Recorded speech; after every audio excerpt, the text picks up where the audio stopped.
Welcome to the Umami Podcast.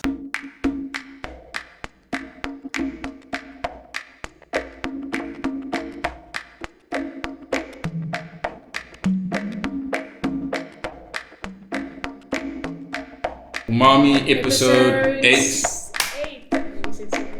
Yay! We back. 8 episodes. It's been too long. Episode 08. It's taking longer. Yeah. I'm also proud of us because it means we, like we said, we were going to film an episode a month, and we've done that for 8 months. So Look at us. yeah. So yeah, Fuck it. we're very grateful because today we have Benson with us. Benson's also great.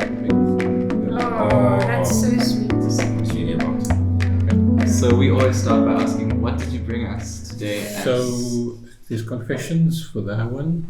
There's confessions on that one.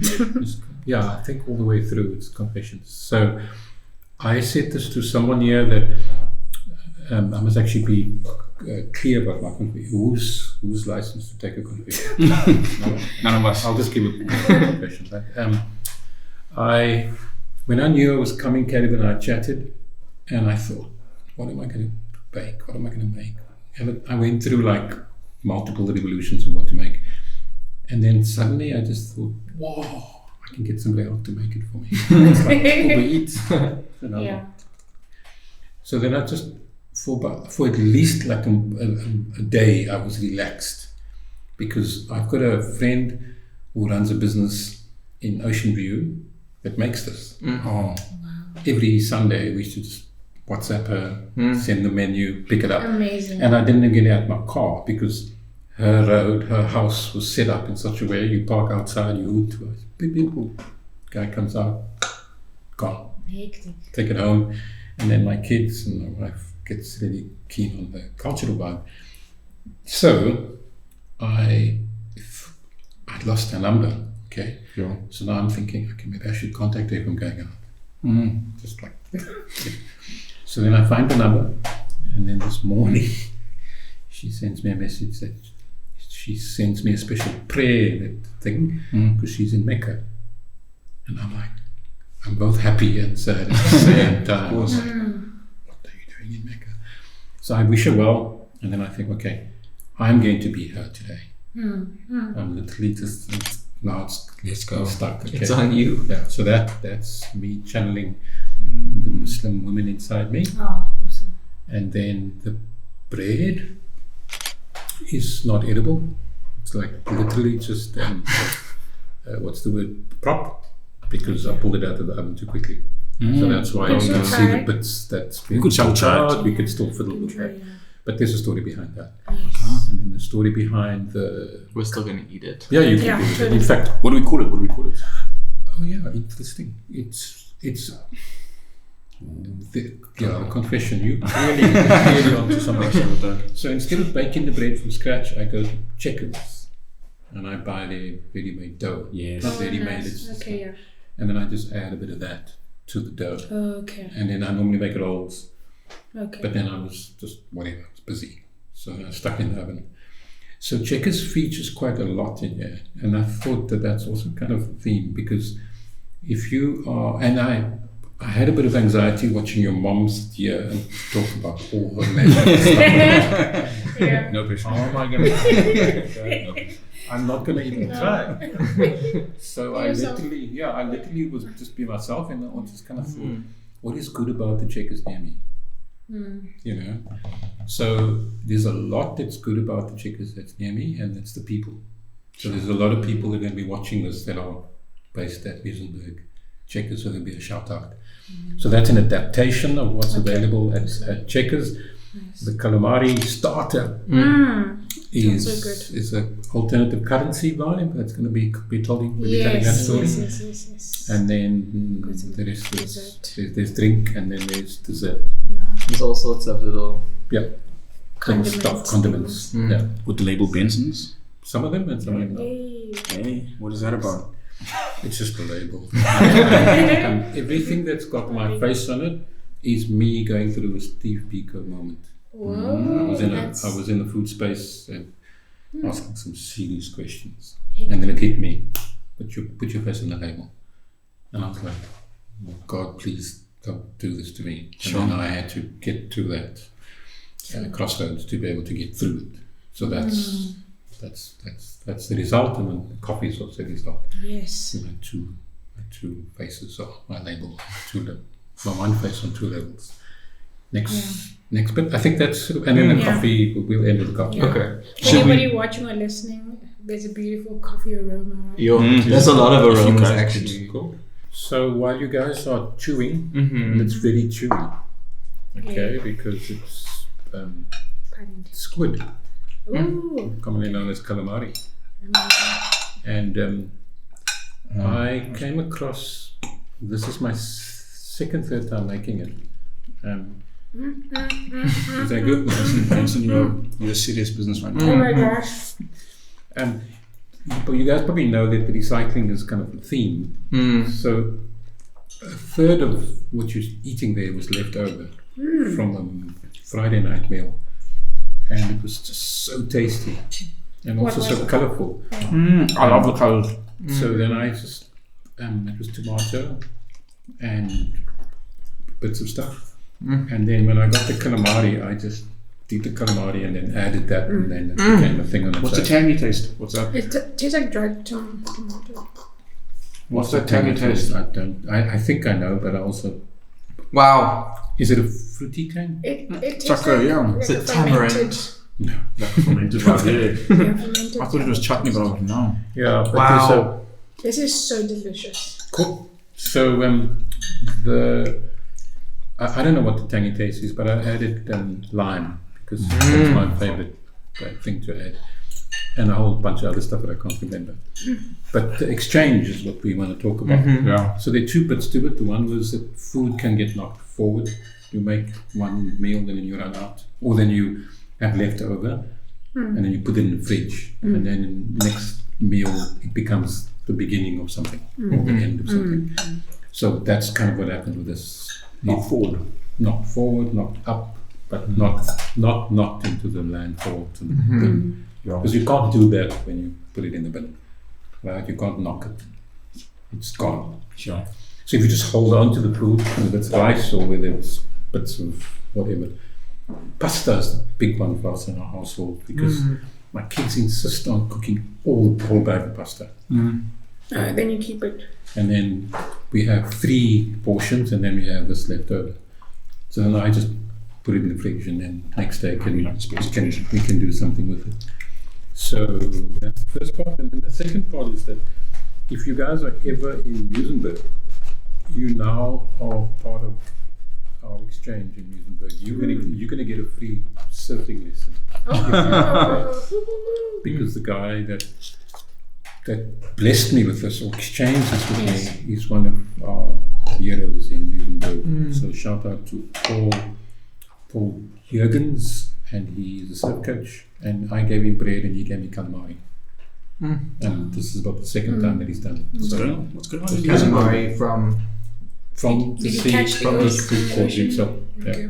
wow. Is this like a thing that's happening in That's a Muizenberg treasure. we don't know We about? need to move to Muizenberg. It's just Or is it like a community thing? Like, no. I think any community, even Nieuwoudsville, has got its own little energies. Like there's one guy who's doing one thing, and then there's the other guy who's doing for something. sure. And two of them know each other, and then they exchange. Like Yes. the bread, like the baker and the Yes. butcher. sure. And you guys have great bread that side. We do Yeah. have great bread. But you're definitely tapped into that energy, because I know from interactions at the market, like when everything, it's like this. Everything has a story. Everything has an interaction. And the reason for that is biological stuff that I said to you, that I follow a kind of a mycelium network theory, that the forest is the floor, and beneath the forest floor there's a network, multi-layered network, years old.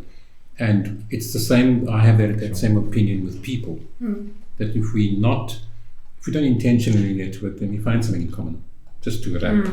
And then so doing, we make little nodes and little knots. And then so doing, we have stuff to connect us, and then we kind of, as time goes by, that gets better and better and better. Like an ecosystem. Like an ecosystem, all in organisms. itself. Yeah. And then the beautiful thing about mycelium is that the forest lives off it. You know, that's a forest on its own, and then up. How do you pronounce that? Mycelium. Mycelium. Yeah. Sure. Yeah. So it's fungi. It's stuff that we're probably going to be eating later. Yeah. Shall we go there? Mycelium. So this one speaks into the space of foraging and mycelium. Foraging. Yeah. And for the first peoples, this is a big one. Okay. For the koi on the beach, this was foraging was like Uber Eats for them, right? Yes. Yeah. So now you are eating this flower is an edible flower, but eat it first, Okay. and then we talk. Let's go. So you're going to Wow. taste it now. One. Oh, it's all out at the same time. Okay. It's fermented as well.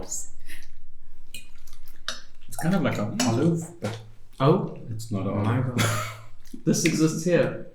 This exists. I can guarantee you, it's in someone's garden around here. 100%. Wow. A little nice tangy taste as well. So, full name I don't know. We call it nasturtium. The flowers are from the colors orange and red. Wow. And then they have the big leaf. Big leaf. Leaf is edible as well. Yes. Root is edible as well. And then what you're having now is what they call the caper. At the end of the season, the plant produces these little balls. Yeah, No, I you had didn't. that. Wow. And then when you forage. Oh, yaksies. And then you You go put it, in. Let's forage. you ferment it. Okay, That's so the how do one. you ferment? What's Vinegar, okay, just vinegar pepper, plain. and Yo, lots of other stuff. that tastes like it costs like 400 rand. Like a, Yeah. And it also came to me through the exchange deal. Mm. Just to give me, I gave him chutney, he gave me that. So wow. So you've grown up around. I mean, since your child, like, what was your childhood like with like Childhood being and around food. different forms Have you of always been this wisdom? conscious about? Yeah. How did you? there was a shift. I think so I say this to people often, and if my family is watching, then I apologize to them that I was kept out of the kitchen. Okay. So I was kept out of the kitchen for a long time, and I didn't even know that I had a longing for the kitchen. I was just eating whatever was put in front of me.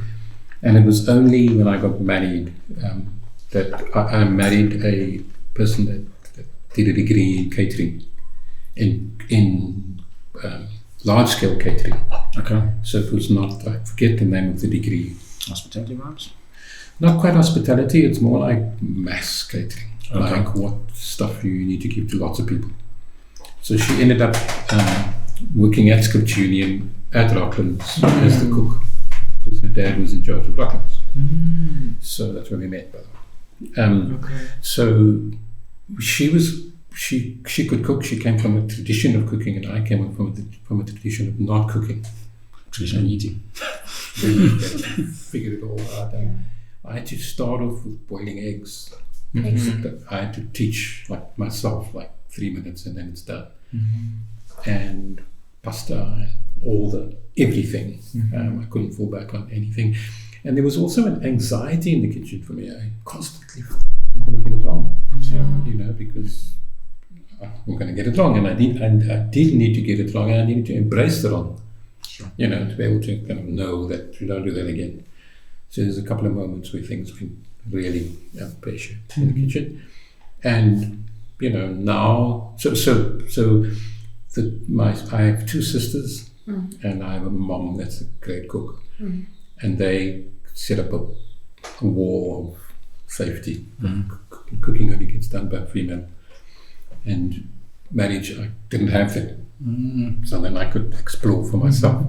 And I could also explore other cultures because, I was no longer at home. So my wife Barbara is from the Eastern Cape and grew up with a very English palate and different things that I was not used to. Her dad that was also tricky for me to meet her family when her dad's the main cook. That's interesting. I kind of tried to figure this all out. Did she have any expectations? She obviously did, but I didn't meet them. Okay. No, she had expectations way up there, and then she came in quite low.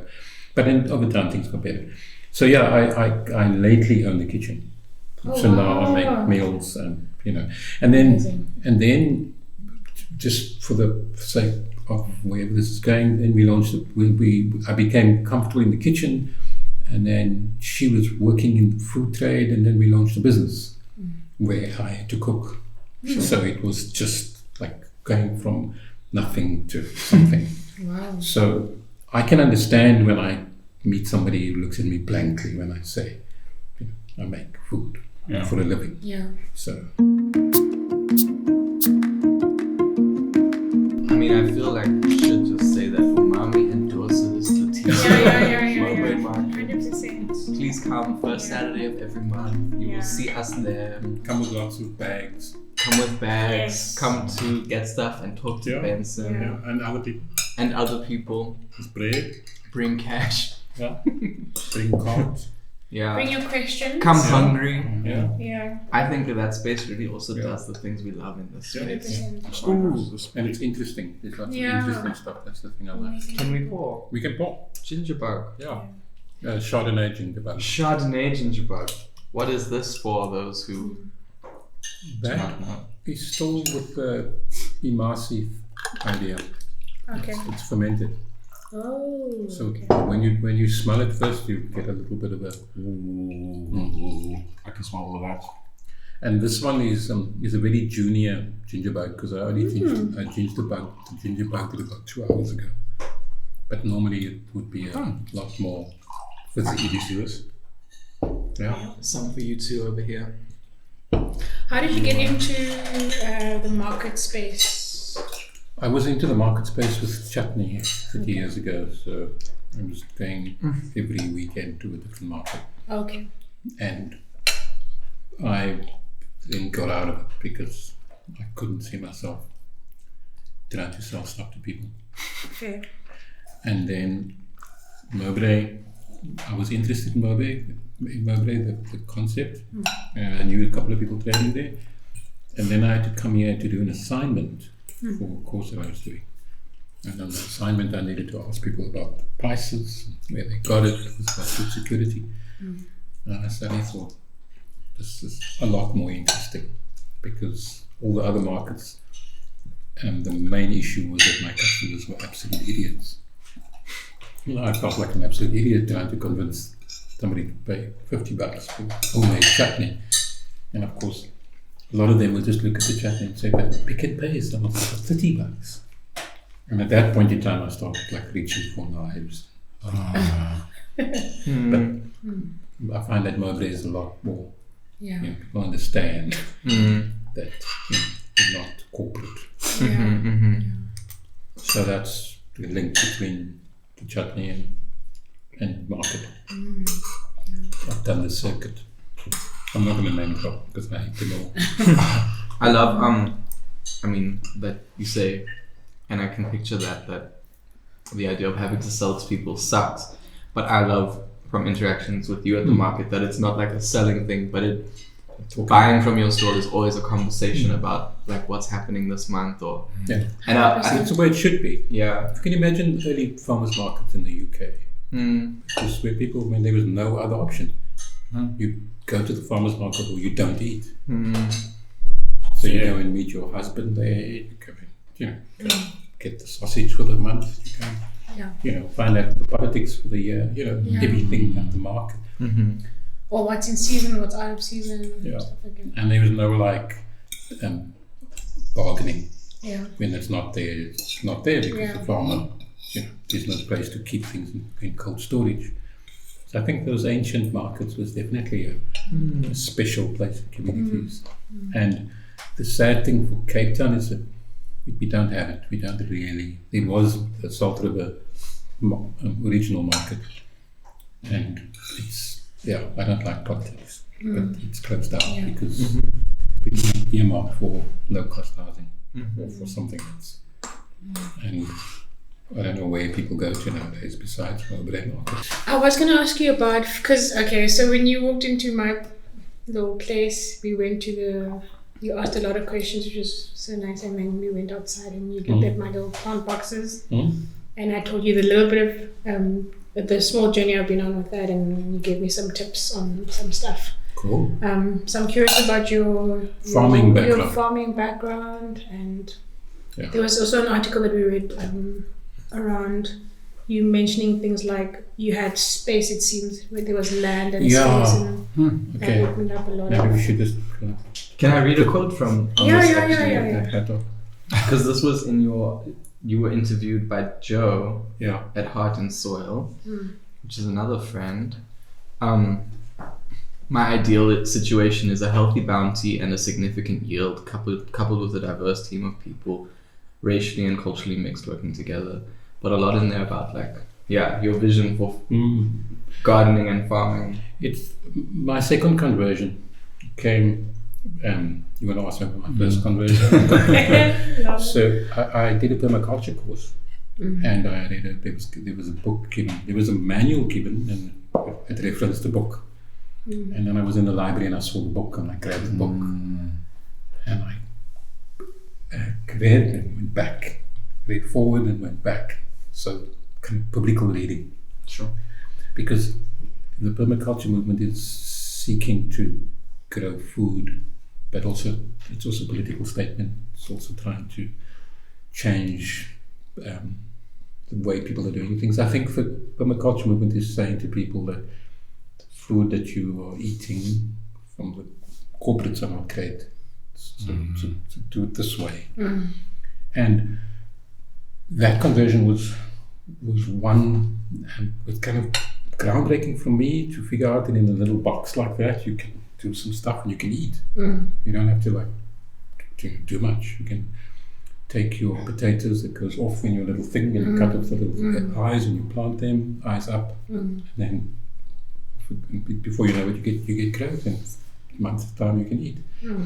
And I think it was somewhere down that line where I found that there was still a limitation.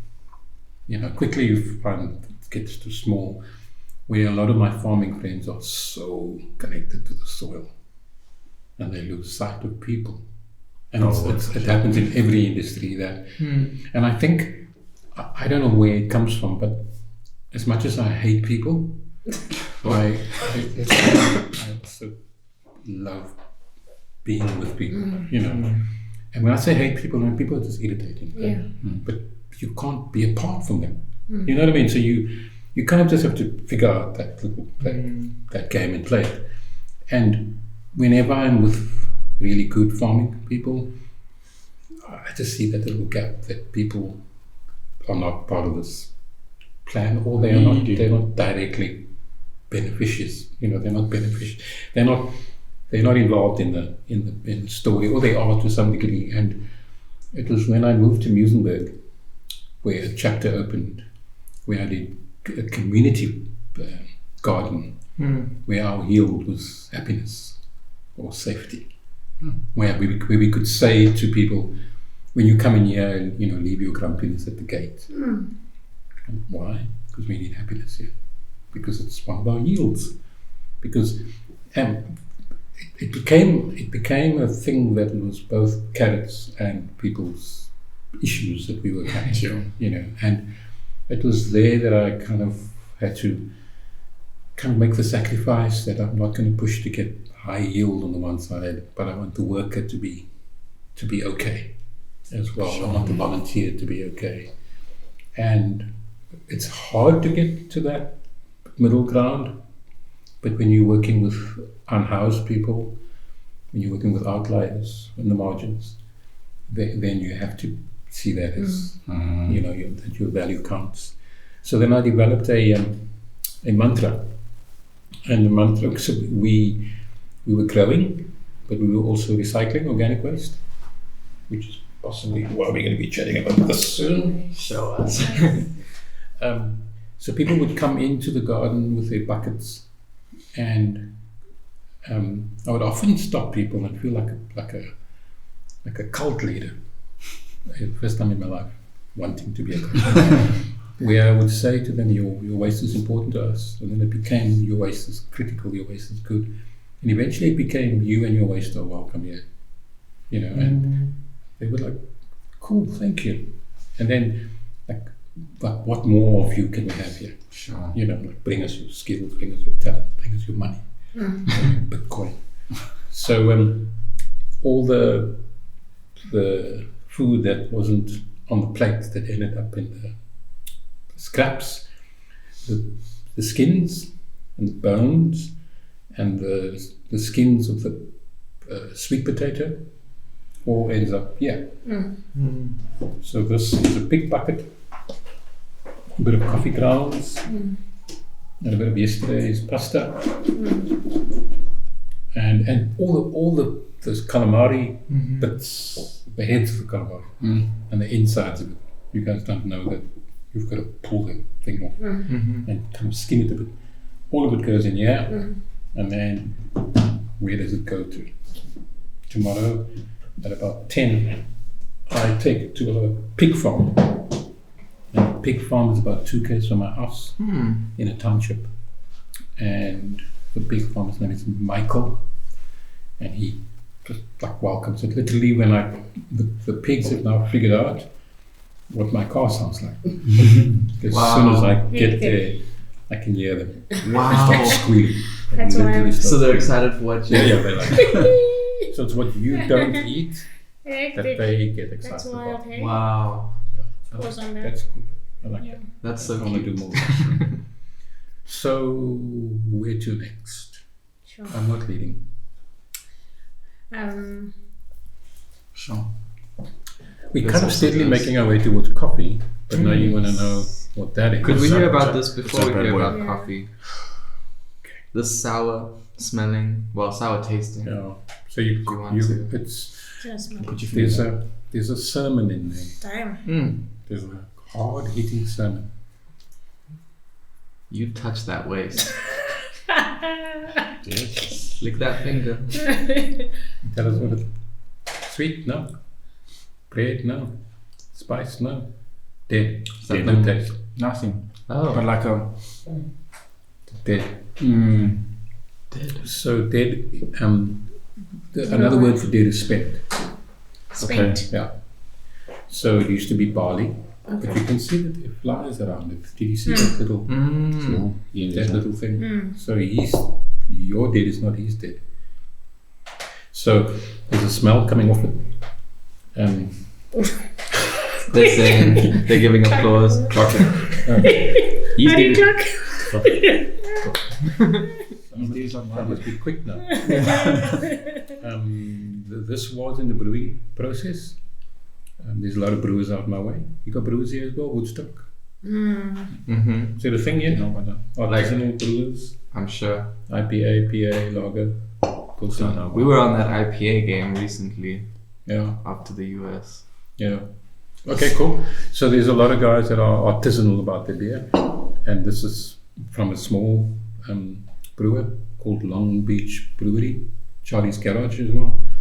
And they, in the making of beer, and I get this wrong all the time, okay, but they buy the barley, and it's export barley, so they buy it from Germany, and it's expensive. Comes in a bag, pearl barley. Oof. So it's got there's a process to it, and the barley gets crushed, and then the barley gets dumped with lots of water for a very short time, and the sugar is extracted from there, and that moves on and it becomes the wort, and this gets dumped, Wow. and then the wort becomes beer, Okay. and then this is now a byproduct that's got zero function. It's spent, it's dead. And then the only thing that I noticed while I was drinking beer is it's in a garage. It literally is a big garage. So we sit here, and then there's the grass wedge in a kind of business park sort of vibe. So I noticed when the guy takes the bag and he puts it down, because the city of Cape Town is going to come with their trucks and they're going to take it away. I just noticed there was a frantic activity around the bag. Sure. As soon as he put it down, there would be birds coming. And then I Wow. also noticed that the patch where he put it, it would spill onto the grass, and the grass there was much higher than the grass next to No it. ways. So this farmer is sitting there looking at this thinking, You're spent. spent. So actually, spent is not spent. The chemical word for spent is entropy, where the energy is gone. But the energy, depending on your view of energy, it's been spent, but it's shifting. It's, the sugar is, there's still sugar left. There's still something there. So all that needs to happen is for somebody to come along and figure out what to do with this level of energy. That's a sermon, right? You did say it's a sermon. That energy is now gone and whatever. So this energy becomes bread. Okay, Wow. and you can, if you pick up that bread, you'll see that it's a bit heavier. If you were just to use normal bread, it'd be much lighter. So it's roughage, and there's 4 things in the bread that this adds, and I can't think of all 4. Okay, roughage is the first thing. But we got them. Yeah, you can go and Yeah, you can in chat us. GTP. Okay, so spent of what? Because it can also be spent of time. Back to the farming with people. Come into the gardening space. I'm homeless. I'm an alcoholic. You've spent, but your time's not up yet. So we just need to figure out. You need to figure out How to shift the energy. where you need to, what you need to do, and the garden creates that safety, that space, that whatever to connect yourself again. One thing I like about being a Christian is that our story starts in the garden, Hey, now. like literally. The first scene Okay. is Eden, so that's my goal, to kind of make more Edens. I get a bit sad about that. Amazing. So beautiful though. Sorry to interrupt that, but just I don't know, like, what I loved reading a little bit through your blogs and your that piece from Joe, and then this story is like, there's so much that is like kind of that observing natural processes, or like just noticing the activity around the bag. Like kind of the things that you imagine observing in nature, but that's happening in this urban context, which is quite exciting. And it's not rocket science. Yeah. Observation is the first rule of permaculture. Before you go into the garden, you Amazing. That's And you just- amazing. understand, you ask Wow. questions. Sure. You use your eyes, you use Gems. your Gems, you gems, feel, gems, you gems. smell. And that's slow. It feels slow, right? Yeah. Like the slow. We've been talking about slow, how beautiful things can take time, or Mhm. like when you give something the time it needs. Yeah. So observation is slow, Yeah, slower yeah, than yeah, the yeah. capitalist. Yeah, I think that a lot of people go in with a plan first, Sure. right? So then they don't come in, because I think when you observe, it teaches you. I mean, I've often been in people's garden space and they're busy talking about quiet. The garden. Garden's talking. Because I mean, there is, it's like just wants to indicate to you. Maybe a bit more this, a bit less of that. You don't have to design things that are like super. They can fall. I feel that actually when we first started, when I met you, there is that big pastoral vibe.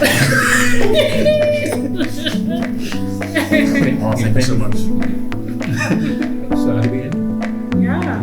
Are we done? That felt like an end. That felt natural. That was so good. This was so wholesome. Sure. I love how you. I don't want to leave this. You took us on a journey. Yeah.